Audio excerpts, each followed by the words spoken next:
Isa pong lalaki ang nasawi matapos pong pasukin at paulanan ng bala sa loob mismo po ng kanyang bahay. Diyan po yan sa Maguindanao del Norte.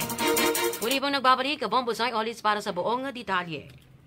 Patay ang isang lalaki matapos pasukin ng mga hindi pa kilalang armadong lalaki at pagbabarilin sa loob ng kanyang bahay sa sitio Kilometer 16, Barangay Labungan, Dato Udin Sinswat, Maguindanao del Norte pasado alas 6 ng gabi kagabi. Kinilala ng Dato Udin Sinswat Municipal Police Station ang biktima na si Nasser Sulaiman, isang driver at residente na naturang lugar. Batay sa inisyal na investigasyon, nagpapahinga lamang umano si Sulaiman sa loob ng kanyang tahanan nang biglang pumasok ang mga sospek at pinaputukan siya ng sunod-sunod. Nagtamo ng mga tama ng bala sa iba't ibang bahagi ng katawan ng biktima na naging sanhi ng kanyang agarang pagkasawi.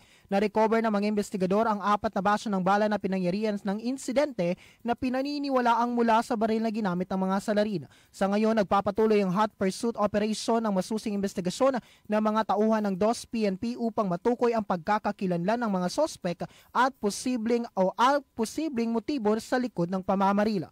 Mula dito sa Cotabato City, ako si Bombosay Olis and this is Bombo Radyo Philippines, the #1 and most trusted source of news and information.